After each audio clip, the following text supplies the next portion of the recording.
Hello everyone, कैसे हो आप सब लोग। हरियाणा ग्रुप सी पोस्ट्स के लिए सीईटी का रजिस्ट्रेशन स्टार्ट हो चुका है। जैसे कि ऑफिशियल नोटिफिकेशन में भी आपको बताया गया था कि इसका रजिस्ट्रेशन 29 तारीख की सुबह से स्टार्ट हो चुका है। तो आज इस वीडियो में हम वही देखेंगे कि आप सीईटी का फॉर्म किस तरीके से भर सकते हैं। मैं सीईटी का फॉर्म अपना खुद का भरूंगा, लाइव स्टेप बाय स्टेप आप उस चीज को देख सकते हैं और सेम उसी तरीके से आप अपना फॉर्म भी भर सकते हैं। जो लास्ट सीईटी था उसके अंदर मैंने टॉप रैंक हासिल की थी। मैंने किस तरीके से पढ़ाई की, मैंने किस बुक्स को फॉलो किया, या भाई और क्या चीजें हैं आपको एग्जाम प्रिपरेशन में ध्यान देनी चाहिए, अगर आप उनको जानना चाहते हो तो आप हमारा YouTube channel HSC HPSC success mantra subscribe कर सकते हैं।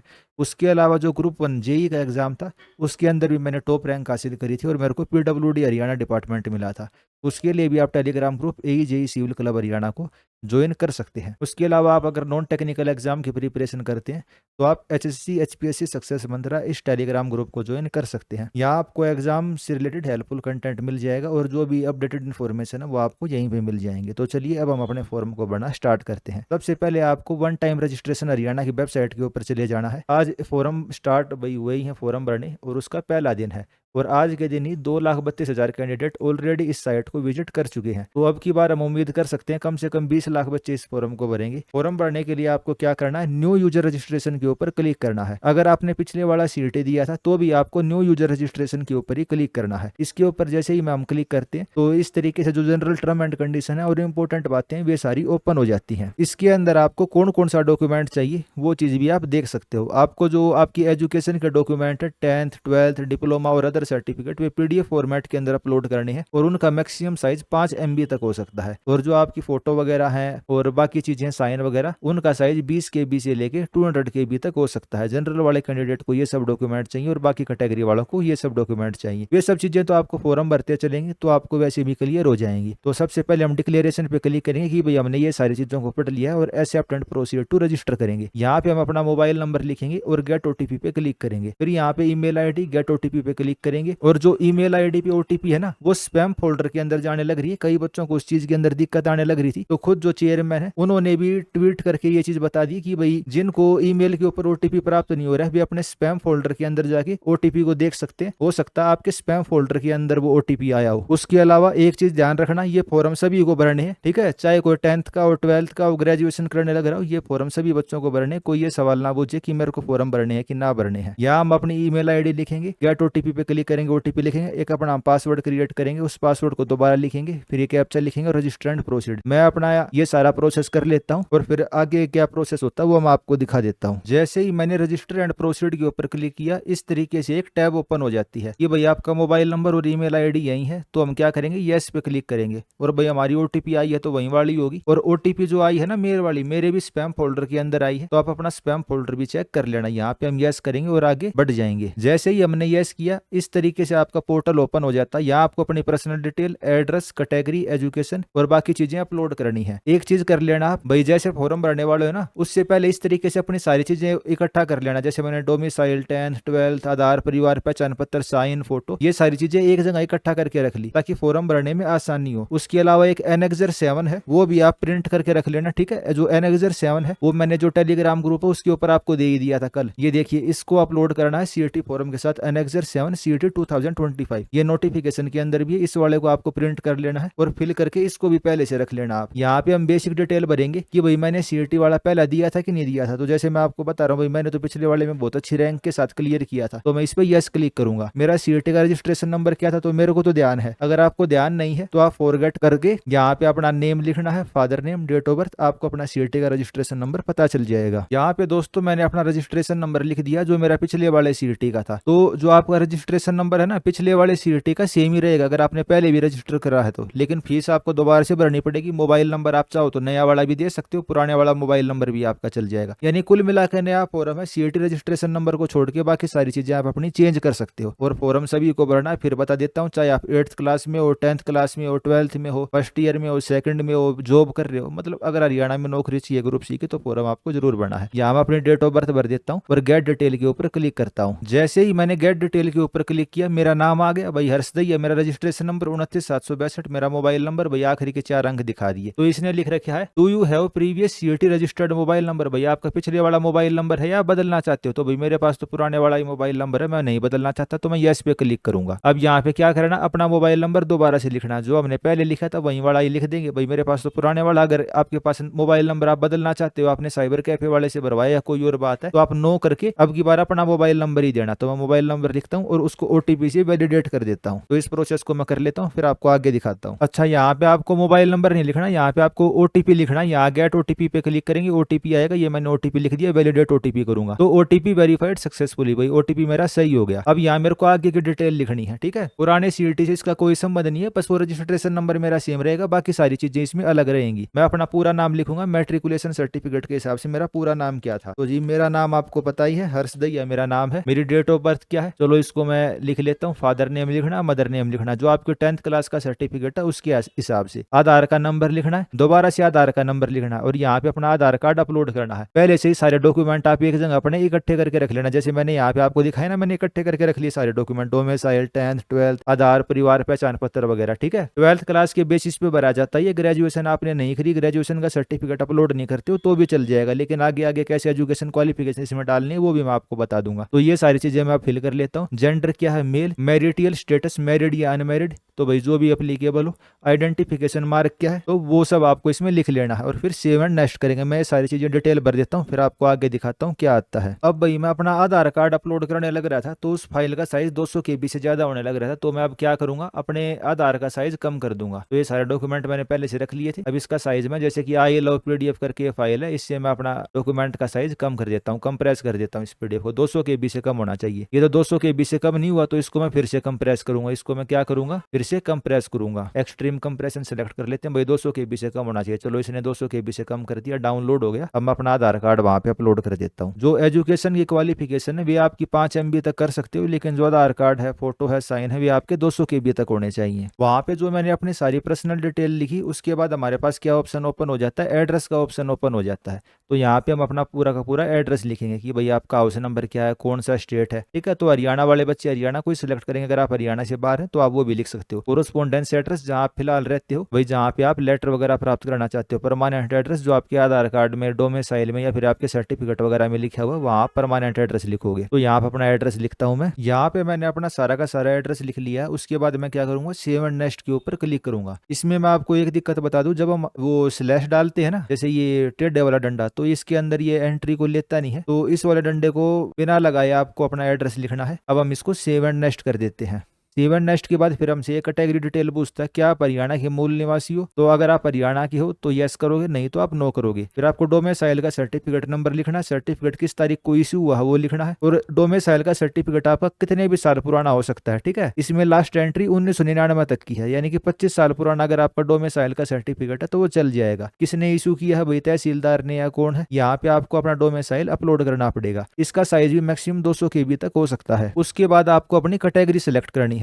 अगर आप जनरल सेलेक्ट करोगे तब तो आपको कुछ भी ऑप्शन नहीं आएगा, लेकिन अगर आप कोई और कैटेगरी सेलेक्ट करते हो, मान लो डिप्राइव्ड शेड्यूल कास्ट, तो भाई आपको सर्टिफिकेट का नंबर, कैटेगरी, भाई किस तारीख को इशू हुआ था, इशू करने वाली अथॉरिटी का क्या नाम है, और भाई उसका आपको अपलोड करना। इसका मैक्सिमम साइज भी 200 KB तक हो सकता है। अब देखो पिछले वाला सीईटी मैंने जनरल कैटेगरी से भरा था। अब जैसे ही मैंने इसके अंदर DSC को सिलेक्ट किया तो इसने क्या आ गया, अंडरटेकिंग मांग ली मेरे से। I undertake that my category in CET 2022 general. अगर आप कैटेगरी चेंज करना चाहते हो तो आप कैटेगरी भी चेंज कर सकते हो। और अब मैं DSC सेलेक्ट करना चाहता हूं, तो अगर आप कैटेगरी बदलोगे तो इस तरीके से आपको अंडरटेकिंग देनी पड़ेगी। तो भाई मेरे पास तो कोई सर्टिफिकेट है नहीं, तो हम तो जनरल को सिलेक्ट कर देते हैं। अगर आप किसी कैटेगरी से बिलोंग करते हो, वो मैंने आपको बता ही दिया आपको किस तरीके से सिलेक्ट करना है। मैं सारी चीजें इसमें भर लेता हूँ। भाई क्या कभी आपने हरियाणा सरकार के साथ किसी भी तरीके से काम किया है, हाँ या ना। अगर आप हाँ भरते हो तो आपको अपना सर्टिफिकेट का भाई किसने इशू किया है, किस पोस्ट पे आपने काम किया, किस किस तारीख से काम किया, ये सारी चीजें आपको यहाँ पे अपलोड करनी पड़ेंगी। नहीं तो हम नो सिलेक्ट कर लेंगे। क्या आप एक्स सर्विसमैन अगर हो तो आपको सारी डिटेल इसमें भरनी पड़ेगी, नहीं तो हम नो को सिलेक्ट करेंगे। फ्रीडम फाइटर हो तो उसके अंदर भी सेम इसी तरीके से। क्या PWD हो तो अगर आप यस भरते हो तो आपको वो बताना पड़ेगा भाई VH OH ऑटिज्म या कौन सी वाली कैटेगरी से आप बिलोंग करते हो।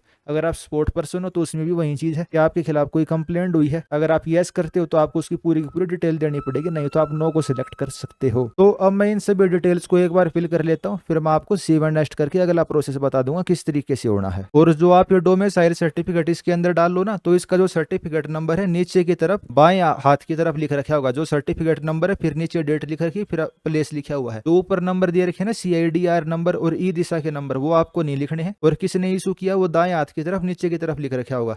जैसे मैं अपने सर्टिफिकेट में दिखाऊं तो नायब तहसीलदार के साइन है, तो मैं उस चीज को लिख दूंगा। तो इस तरीके से आप अपना सर्टिफिकेट नंबर और इशू डेट वगैरह लिख सकते हैं। अब इसके अंदर जैसे ही मैंने अपना डोमिसाइल सर्टिफिकेट अपलोड किया, जैसे ही मैंने यहाँ पे चूज फाइल करके अपना सर्टिफिकेट अपलोड किया ना, तो इसने कहा कि भाई एक बार उसको प्रिंट लेके देख लो। तो जैसे ही मैंने प्रिंट पे क्लिक किया, एक दूसरे टैब के अंदर मेरे पास ओपन हो गया कि भाई जो सर्टिफिकेट मैंने अपलोड किया वो वही वाला है जो मैंने अपलोड किया है। और यहाँ आपको अंडरटेकिंग देनी पड़ेगी, भाई मैं डिक्लेयर करता हूँ मैंने प्रिंट आउट ले लिया है और जो मैंने अटैचमेंट अपलोड करी है वो वही चीज है जो मैं करना चाहता हूँ।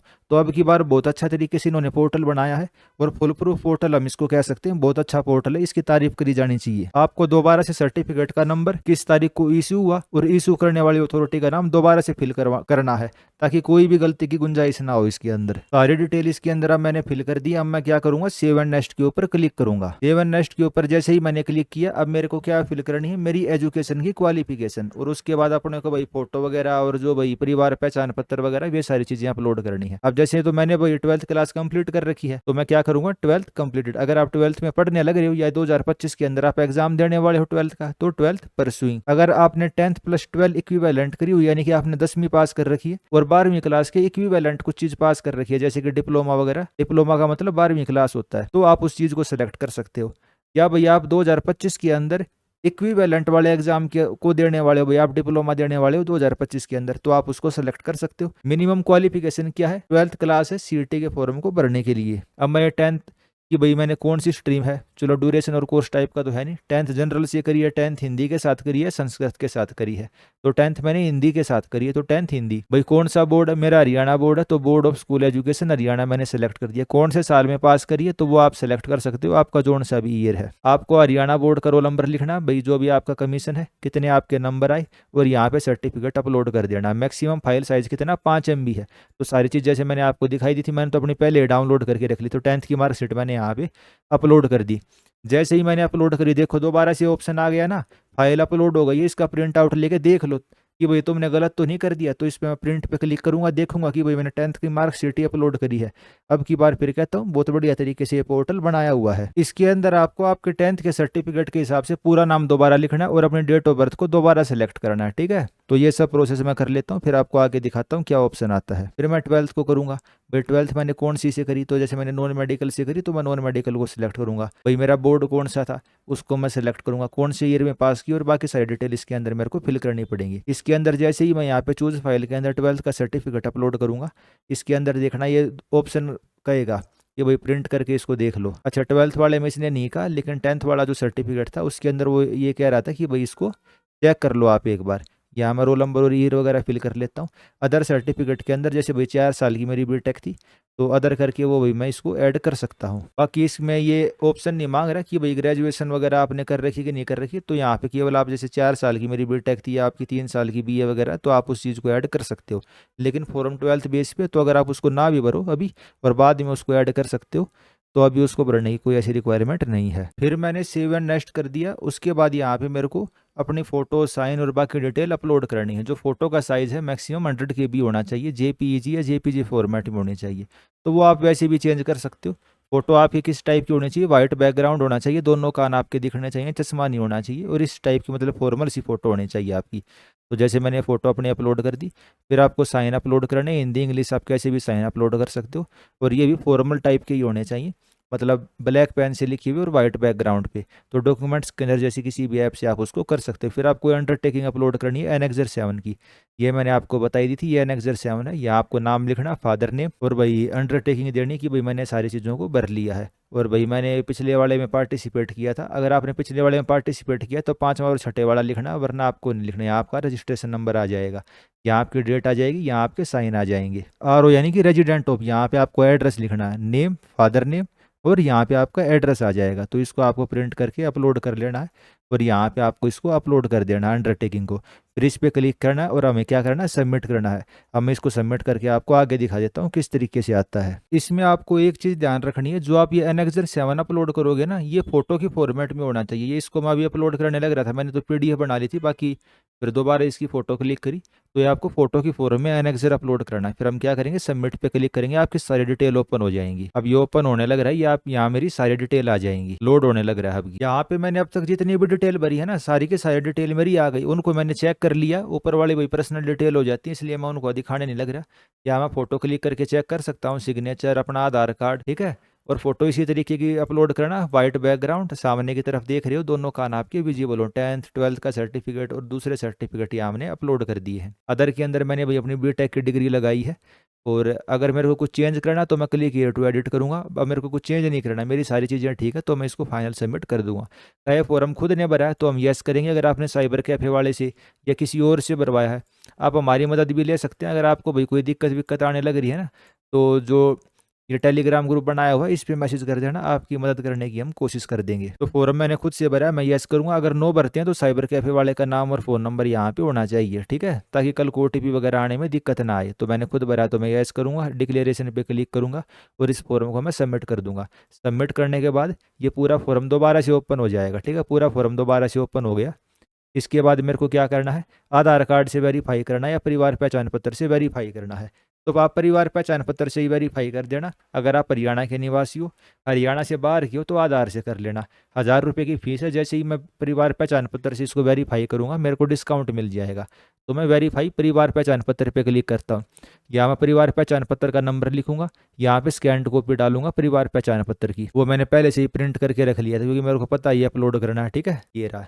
अच्छा, 200 KB से ज़्यादा का साइज़ हो गया इसका, और इसका साइज भी 200 KB से कम होना चाहिए। तो इसको मैं क्या कर लूँगा, कंप्रेस कर लूँगा, रिड्यूस फाइल साइज। तो किसी भी वेबसाइट के ऊपर जाके आप भाई अपनी फाइल का साइज कम कर सकते हैं। सेलेक्ट करेंगे, इसको कंप्रेस कर लेंगे, एक्सट्रीम वाला ही सिलेक्ट कर लेते हैं। ये 157 KB की बना दी, इसको हम डाउनलोड कर लेंगे। यहाँ पे इसको मैं अपलोड कर देता हूँ, परिवार पहचान पत्र कंप्रेस।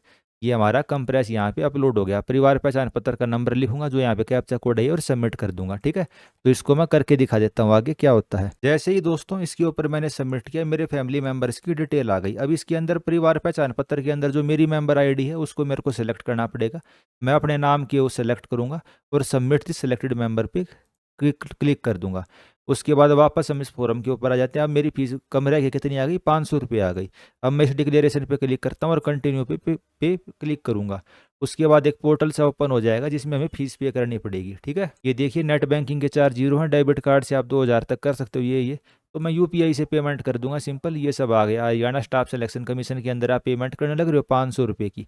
तो हम कंटिन्यू करेंगे, इसको ओके करेंगे, ओके करेंगे। इस तरीके से फिर ये दूसरा पोर्टल ओपन हो जाता है। आप कैसे पे करना चाहते हो, तो हम यूपीआई से पे कर देंगे, ठीक है। ये सारी डिटेल आ जाती हैं, क्यूआर कोड से या यूपीआई आईडी से, तो कोई भी आप सेलेक्ट कर सकते हो, ठीक है। तो यहाँ मैं अपनी यूपीआई आईडी लिख लेता हूँ और फिर क्या करूँगा, कन्फर्म कर दूंगा। अपनी यूपीआई आईडी डालने के बाद इसको हम क्या करेंगे, कन्फर्म कर देंगे। यहाँ हमने कन्फर्म पे क्लिक कर दिया। अच्छा, कुछ गड़बड़ आ गई लग रहा है, मेरी पेमेंट ही सक्सेसफुल नहीं हो पाई। तो हम लॉग आउट करके दोबारा लॉग इन कर लेंगे, इसमें क्या बड़ी बात है। तो हम वापस चलते हैं, ठीक है। वापस ये होने नहीं लग रहा, तो हम क्या करेंगे, वापस उसी लिंक पे क्लिक करेंगे। जो रजिस्ट्रेशन का लिंक कहाँ पे, ये रहा। अगर आपके साथ भी ऐसी दिक्कत आ जाए तो आप इस तरीके से कर सकते हो। अब भाई मैं तो एग्जिस्टिंग यूजर हूँ, मैंने तो इतने आगे तक का प्रोसेस कर लिया। तो मैं एग्जिस्टिंग यूजर वाले पे क्लिक करूंगा, ठीक है, क्योंकि मेरी तो फीस भरनी बची हुई। यहाँ पे अपना मोबाइल नंबर लिखूंगा, पासवर्ड जो मैंने बनाया था कैप्चा लिखूंगा और सबमिट करूंगा, और फिर फीस भर दूंगा। जैसे ही मैंने इसको यहाँ पे लॉग इन किया, वापस से वहीं वाला पेज ओपन हो गया ना। अगर आपके साथ भी यहीं वाली गड़बड़ आ जाए तो आप ऐसे कर सकते हो, ठीक है। मैं डिक्लेरेशन पे क्लिक करूंगा, कंटिन्यू टू पे करूंगा, वापस उसी तरीके से एसबीआई का पेज ओपन हो जाएगा। ओके करेंगे, भाई नाम देख लिया, हर्षदैया नाम है, ठीक है। कंटिन्यू करा, ओके करेंगे, ओके करेंगे, ये सब आ जाएगा। कंटिन्यू करेंगे, ओके करेंगे, ओके करेंगे। तो कैसे करना चाहते हो, कार्ड से, यूपीआई से? तो यूपीआई से करना चाहता हूँ, ठीक है। अब की बार मैं क्यूआर कोड से ही कर देता हूँ। ये क्यूआर कोड आ गया, इसको मैं स्कैन करके पेमेंट कर देता हूँ। आपके सामने ही कर देता हूँ पेमेंट, ठीक है। इसकी पेमेंट मैंने कर दी है। अब देखते हैं ये कितनी देर में रिफ्रेश होता है। फोन से मेरे रुपए कट चुके हैं। अब इसमें देखने वाली बात है कितनी देर में होता है। अब ये चक्रा इसका घूमने लग रहा है, देखते हैं। हो सकता है आपके साथ भी ये दिक्कत आ जाए। अगर भैया आपकी पेमेंट हो चुकी है और इसमें शो नहीं करता है, तो आप क्या कर सकते हो, थोड़े बहुत टाइम बाद वेट करके उस चीज़ को भाई देख सकते हो। आपके या तो पैसे वापस आ जाएंगे, देखो अब इसने क्या कर दिया, your transaction status is successful. तो मेरी ट्रांजेक्शन सक्सेसफुल हो गई। 30 सेकंड के आसपास टाइम लगे होगा, हम ओके पे क्लिक करेंगे, ठीक है। अब हमें वापस कहाँ पे जाना पड़ेगा, सीईटी की वेबसाइट के ऊपर जाना पड़ेगा। अब भैया मैं या तो इसका प्रिंट ले सकता हूँ, मैं तो वीडियो बनाने लग रहा हूँ तो मेरी तो अपने आप ही प्रिंट हो गया, कभी भी देख सकता हूँ। अब वापस हम कहाँ पे जाएंगे, वेबसाइट के ऊपर जाएंगे। पेमेंट सक्सेसफुल, ट्रांजेक्शन आईडी ये वन टाइम रजिस्ट्रेशन हरियाणा ने ये बात कही है, ओके कर दिया इसको मैंने, ठीक है। अब क्या, एप्लीकेशन फीस पेड, मैंने एप्लीकेशन की फीस भर दी है। अब मैं एक्नोलेजमेंट को प्रिंट करूंगा, मैं क्या करूंगा, अब एक्नोलेजमेंट को प्रिंट करूंगा। ये सारी डिटेल मैंने ऊपर जितनी भी भरी है ना, एप्लीकेशन फॉर्म प्रिंट करके उसको मैं क्या करूंगा, साइन करूंगा। और यहाँ पे फिर अपलोड करनी है, वो मैं क्या करनी है, अपलोड यहाँ पे। और साइज उसका 5 MB से कम होना चाहिए, पीडीएफ में आपको अपलोड करनी है। अगर आपने ये प्रोसेस नहीं किया तो आपकी एप्लीकेशन सबमिट की हुई नहीं मानी जाएगी। तो प्रिंट एक्नोलेजमेंट पे मैं क्लिक करता हूँ, तो उसको मैं प्रिंट कर लेता हूँ। जो डिटेल वगैरह है, ये हमारी पीडीएफ आ गई, ठीक है। इसको मैं क्या कर देता हूँ, सेव एज पीडीएफ, कंप्यूटर से करने लग रहा हूँ, मैंने इसको सेव कर दिया। जनरेट पीडीएफ सेव, इसको मैं प्रिंट कर लेता हूँ। आगे क्या करना है फिर मैं आपको बता देता हूँ। तो भाई इस फॉर्म को अब मैंने प्रिंट कर लिया है। अब मैं यहाँ से क्या करता हूँ, चूज फाइल करता हूँ, साइंड एक्नोलेजमेंट को सिलेक्ट करता हूँ, ओपन करता हूँ। 5 MB तक का साइज होना चाहिए, तो इसमें कोई दिक्कत वाली बात नहीं। तो इसको मैं क्या कर दूंगा, सबमिट कर दूंगा। तो इसको मैंने सबमिट कर दिया, ये गोल गोल घूमने लग रहा है, एक्नोलेजमेंट्स अपलोडेड सक्सेसफुली। तो इस तरीके से सीईटी 2025 के लिए मैंने अप्लाई कर दिया है, ठीक है। ये सारी डिटेल आ गई। Your one time registration has been submitted successfully, click here to view sign acknowledgement.